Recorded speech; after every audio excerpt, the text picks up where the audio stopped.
Good morning, guys. MWUSA Season 3, Episode 160. It is Wednesday. We are off for our Wednesday trip. It did happen after all. I am excited to have a chance to make some money today. It seems like forever since I've had a good day. Today is going to be one of those days where we make some good money.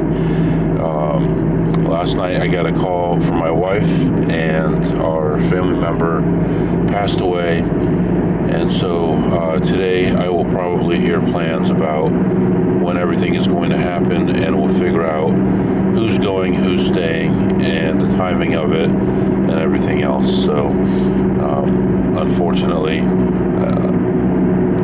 we all knew it was happening, but no one really wanted to accept it.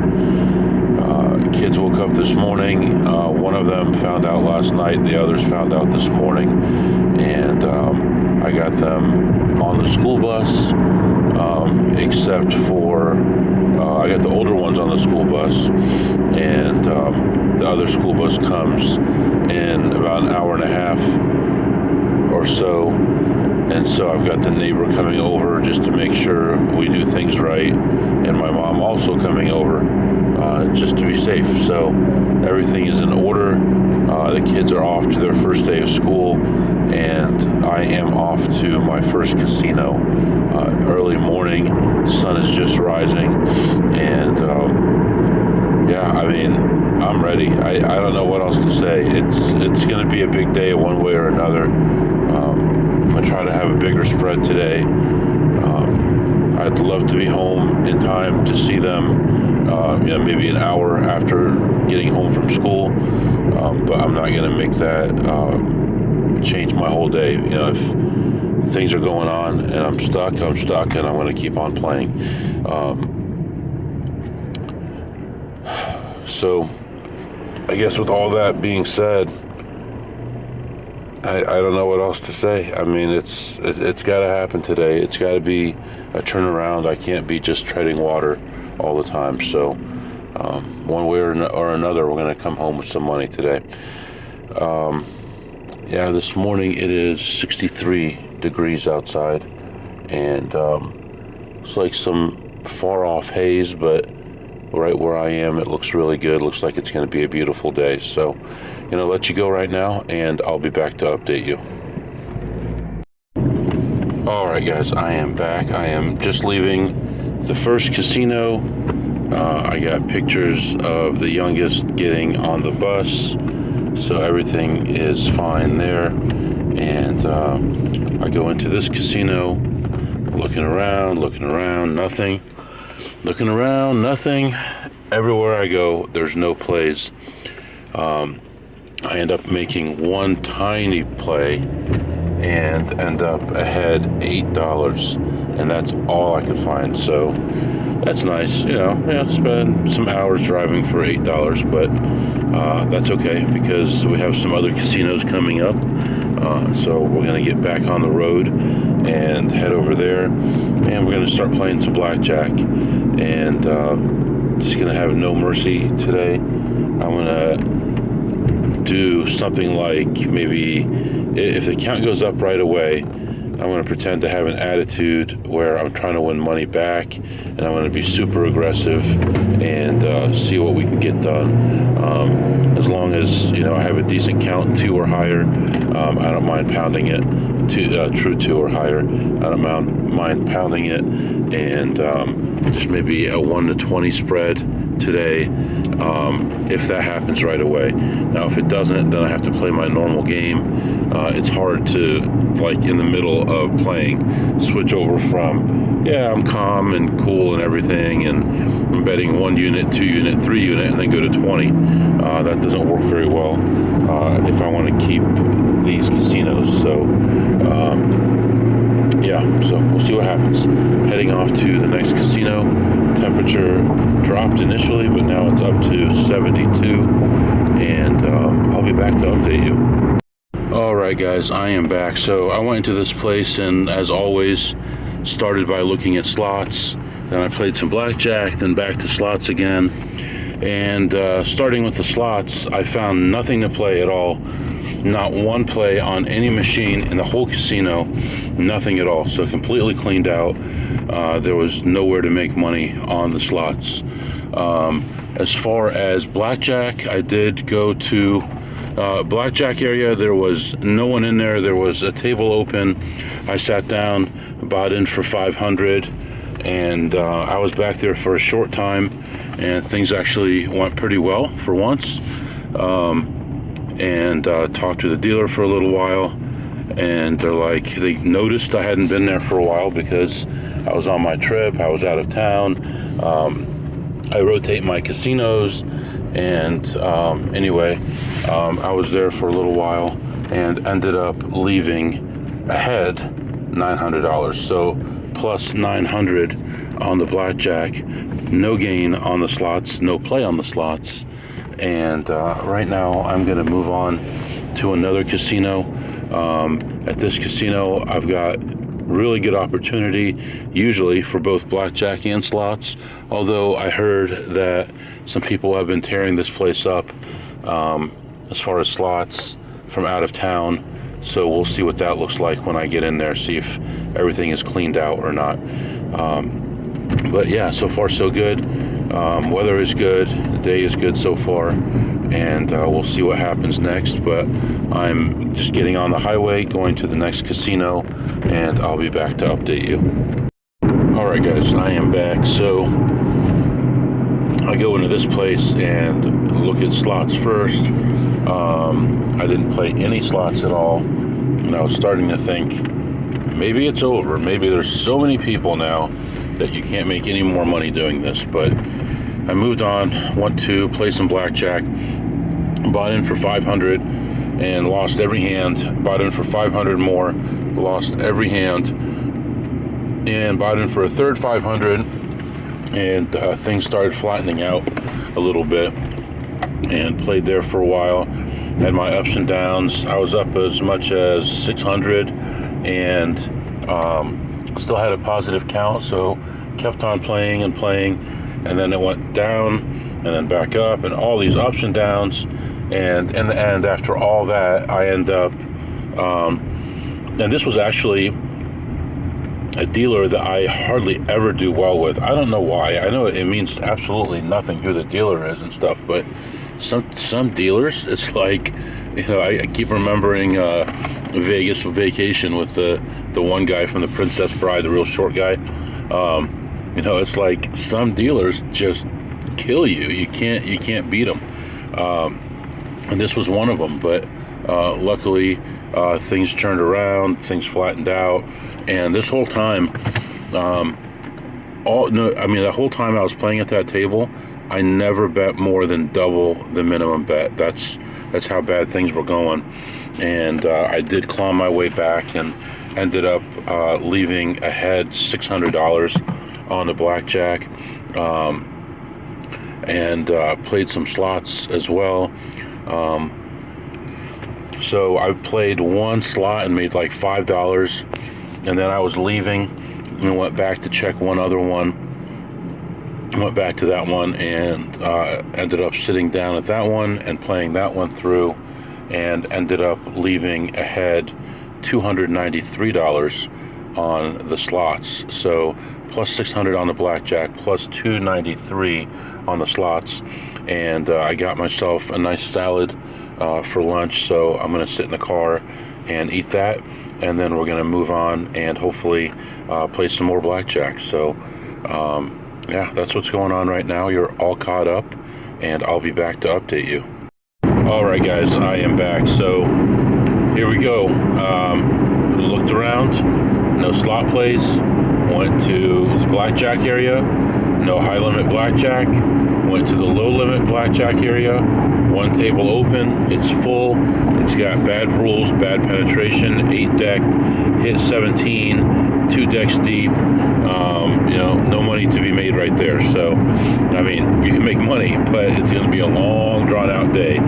So I left that and went around, looked for more slots, finally found a play, and I end up playing that through and end up ahead $60, but not really anything happening at all. So I think I'm going to leave this area, go to a whole different area.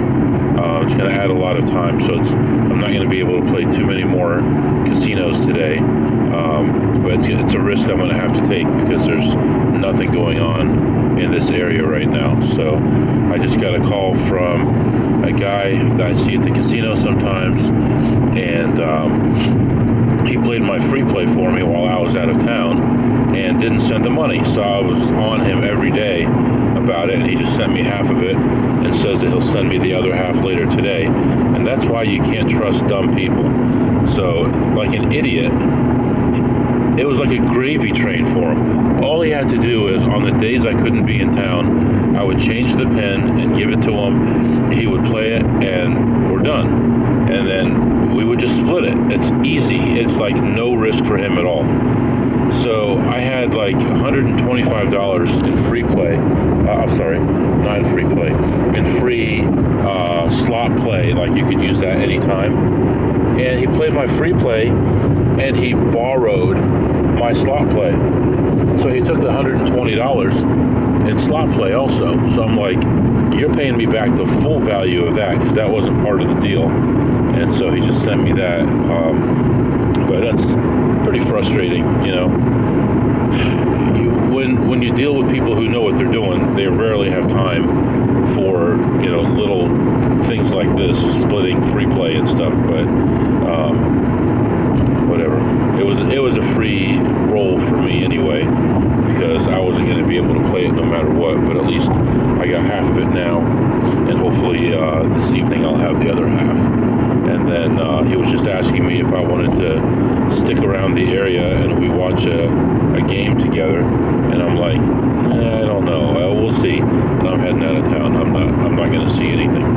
So I am leaving town right now, and it's going to be at least another hour and a half to the next stop. So we'll see what happens there. I got to be mindful of the time so that I can get back in time for the kids getting home. Right now, actually, I'm going to switch to a different place. It's a little bit closer, and that way I can be home just after the kids get home from school and see how their first day went. So, all right, I'm going to let you go right now. And, oh, you know what? Before I let you go, I want to talk about something. So, I had someone ask me about this a couple days ago, and I'm way behind on my emails, and I apologize. I will try today or tomorrow to get caught up on all of it, but I had somebody see if I can find the email, and I'll read it to you, because we did go back and forth a little bit, but the gist of the email was, let's see, okay, well, it was newer than that one. Here we go.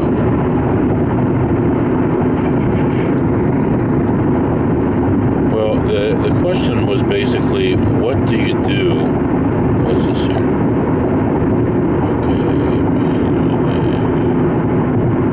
Okay. What do you do to, I don't know where the email is, but basically, what do you do to protect yourself? Oh, I think it was on Discord. What do you do to protect yourself from having your money confiscated if you get pulled over? And he had referenced a video which I had shared in the past. I don't think I've shared it on YouTube, and if not, I will try to do that for you guys. But the question was basically, you're driving around, you get pulled over, how do you answer questions? Do you have any money in the car? How much money do you have in the car? Where have you been? Where are you going? Do you have too much money? Any kind of questions like that. This is what I want to tell you, okay? First of all, I'm not a lawyer. Contact your lawyer and verify before you do anything. But from what I've heard from Bob Nersessian, from what I've seen on YouTube videos all over the place, thousands of them, if you are in the United States and you're going from one place to another, or even just standing somewhere, you're in public, you're not breaking the law, you don't have to give the police any ID. Now, if I get pulled over and I know I'm speeding, am I going to give ID? Yes. Even before asking what did I do wrong, because I know what I did wrong, I was speeding, right? But if I get pulled over and I'm doing nothing wrong, and the cop asks me for ID, say, I'd be happy to give you the ID. What did you pull me over for? Oh, and then they give you a reason, right? But if there's no reason, oh, we're looking for someone in the area, well, that's not a reason. What did I do wrong? You have to have reasonable, articulable suspicion, right? So it's called RAS, R-A-S. You have to have some kind of evidence that I've committed a crime, I am about to commit a crime, or something that links me to a crime somehow. You can't just say you look suspicious. You can't just say they can ask questions, and remember, police can lie to you, and you don't have to. They don't have to just to try to dig for information. So you got to be careful. So they pull you over for speeding, let's say, and they say, you say, what did you pull me over for? Speeding. Okay, here's my ID, here's my registration, my insurance, whatever they need, and you shut up after that. You don't speak up anymore. You don't have to speak up anymore. Where are you going? Where did you come from?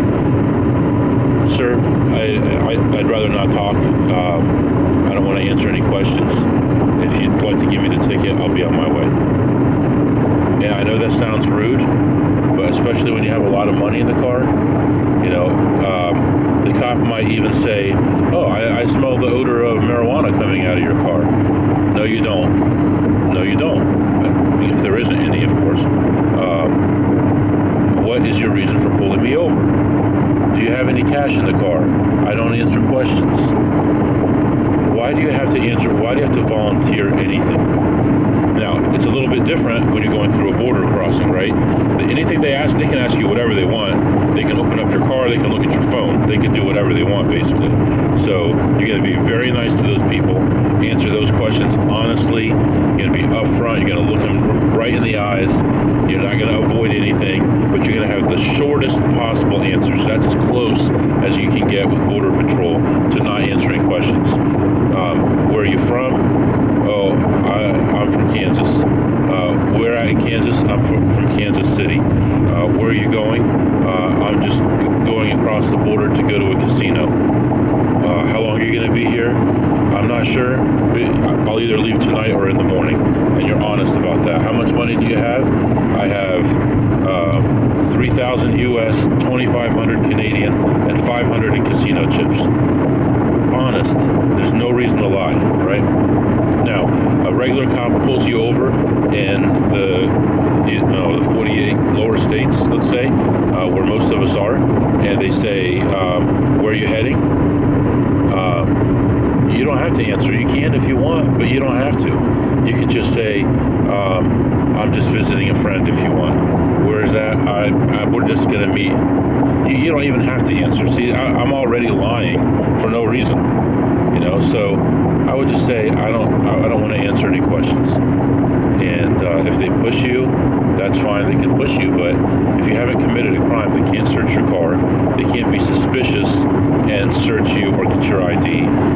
Just like in a casino, a cop comes up to you in a casino and says, "I need to see your ID." No, I'm leaving. You point at the door and you say, "I'm leaving." You put your hands up in the air and you point toward the door and you start walking out. I need your ID so I can trespass you. No, you don't.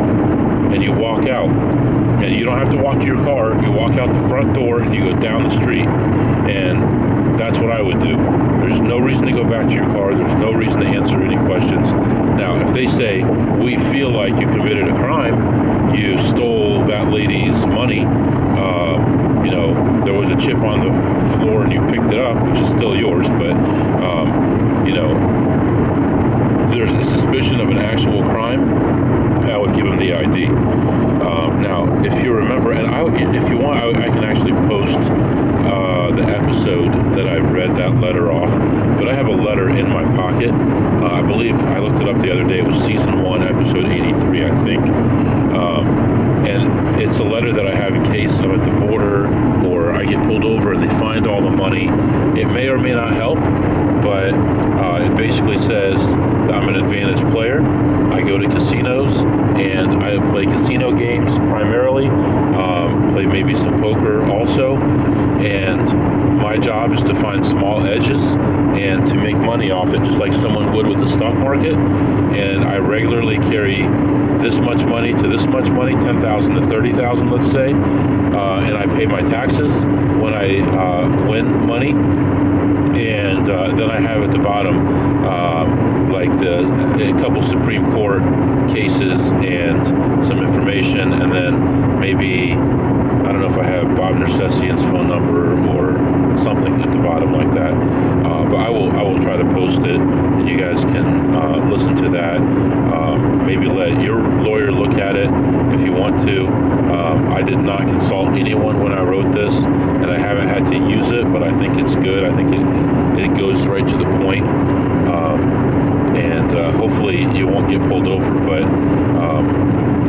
if you're standing on a public sidewalk or you're in a public place, you don't have to answer any questions unless they think that you committed a crime. If they're investigating a crime, you don't even have to answer any questions then. If they say, where were you at 2 o'clock? You don't have to answer that. You don't have to participate in that. There's a Fifth Amendment you may want to read also. So anyway, sorry about the rant. Moving on to the next place. All right, guys, I guess this is turning into a mailbag section here, segment. But let me go over another email that I got as I'm just looking at these as I'm driving. It says, MW, I need some help. I've been following your podcast for a few months now, and I've picked up some of your habits. Grabbing a laptop and saying I'm going to a meeting in the middle of the day. Here's my concern/problem. I win $300 and I keep playing and I lose it. At what point do you leave the casino? I will even hit for like $1,000 and will stay instead of walking away. So here's the answer to that, and you kind of sound like you're new at this, or you don't count cards. If you don't count cards, if you don't have an advantage at a casino game, I would say, what are you doing there? If you're only there for fun, then that's going to be up to you when you leave. Are you going to win 200 and leave or 300 and leave? I don't know what you can afford. I don't know what your personal thresholds are. But if you're just doing it for fun, I would pick another thing to do other than go to the casino. Just about anything else you can do is going to be cheaper than going to the casino. And I would, if you are counting, or if you do have an advantage, theory is, not theory, but actuality, the math is that you stay at the casino as long as you can until you get backed off. Now, if you're looking, if you're talking about a casino that you're going to go to one time and never come back again, or not hit again for many years, then obviously you want to play as long as you can, right? Now, if you're getting close to a CTR, I would leave. Either way, if you're winning that much or losing that much, if you're winning that much, you're probably going to get backed off anyway. But if you're losing that much, you don't want to reach that threshold and then have to give ID, or then you're leaving and they tell you not to come back, and then they're doing a suspicious activity report, and that's a big mess, right? So those are all the extreme things, right? Let's talk about if you're a card counter or a slot hustler or a hole carder, you're playing whatever game in the casino and you have an advantage over the house, right? For me, the casinos that I go to, there's only, I think, 15 casinos that I visit on a regular basis, and I go to them at least once every 2 weeks, all of them. So they see me, they recognize me, and I don't want to arouse their suspicion. So my threshold is either $500 or $1,000, and then when the count goes negative, I leave. Or if the shoe ends and I'm over whatever my threshold, 500 or 1,000 is for that casino, I will leave. You saw that earlier today twice, where it went negative. I won 900 and 600, and I left. Now, could I have won 2,000 and 3,000? Probably. Do I want to? Definitely. But it will bring suspicion at these casinos, and I've already been visiting these casinos for 3.5 years now without being backed off, so I don't want to get backed off now. So the short answer is you play until you don't have an advantage, and then to preserve your longevity, you can leave at a certain dollar amount to preserve your mental state, to preserve your what do you call it, sanity. Then you may have a number. For you, if you win 1,000 and then lose 1,000, if that drives you nuts and you can't handle it, then pick a number and leave at that number, and don't think, I would have won this, I could have won that. You don't do that. You just hit your number and leave for your sanity. So although, let's say Blackjack Apprenticeship might say you play until you're backed off, I'm going to say you play until you're backed off, until you reach your threshold so you don't arouse suspicion if you're looking for longevity, or you reach your threshold mentally that you're going to be comfortable with a certain number, or if you're about to CTR one way or another. So that's my answer. So, all right, I'll be back. All right, guys, I am back. So I go into this place, and it's pretty full, and as it turns out, I think it's senior day today. So I go in and look around, and at first I had a hard time even getting to most of the machines that I normally check, but I was able to check most of them. Not a lot of plays. My host had put some money on my card for food at the restaurant, but the line was long, and I decided not to do that because I want to get home in time to see my kids. So I asked her if she could move it to another day, and she agreed. I did end up playing a few slots, but all small time, 50 cents, 60 cents, stuff like that. And I ended the session ahead, $44. As I was cashing out my voucher, I got a tap, and it was a guy that I hadn't seen for a long time, and I had assumed that he just left the area completely because he talked about living in a place about 6 hours away, and then he disappeared. So I guess he's okay. His phone was turned off when I was trying to contact him before, but everything is okay now. So talked to him for a few minutes, got a drink, and took off. And so that brings us to, what did you tip today, MW? So today I tipped $0. Nothing on the blackjack, did not win any jackpots, did not use a waitress for anything, and I tipped nothing at all. And what did you eat today, MW? Today I ate a chef salad. That was around 11 o'clock or noon. I got it for free from the casino. Had ham, turkey, cheese on top, lots of fancy lettuce and stuff like that. It was a big salad, so I had that, and I would rate that on a scale of 2 to ace. I would rate that probably an 8, and not because it wasn't good, because it was good, but number one, not enough dressing was given out, and number two, it's just not my favorite type of food, so I gave it a low rating for that. Overall today, did pretty well on blackjack, considering I didn't get a chance to play too much. I only had 2 tables that I could play at, and same with the slots. I really didn't have too many opportunities today, but I think we still ended up ahead, almost $2,000, so you gotta love that. What else is going on here? Right now, let me just figure out what I'm going to do from here. I do need to get gas. I filled up last night right before I left home, but I've got no gas right now, so I'm going to find a gas station, and then I'll be back. Alright guys, that's going to be it for today. I'm home right now. It's evening, and just getting ready for tomorrow. Got a lot more details about what's going to happen the next couple days, and I'll let you know more tomorrow. But we're going to be working tomorrow at the office, well, for the job, and we're going to be out playing, so I'll be back with you then. If you have any questions or comments, the email is mwusa21@gmail.com. mwusa21 at gmail.com. See you next time.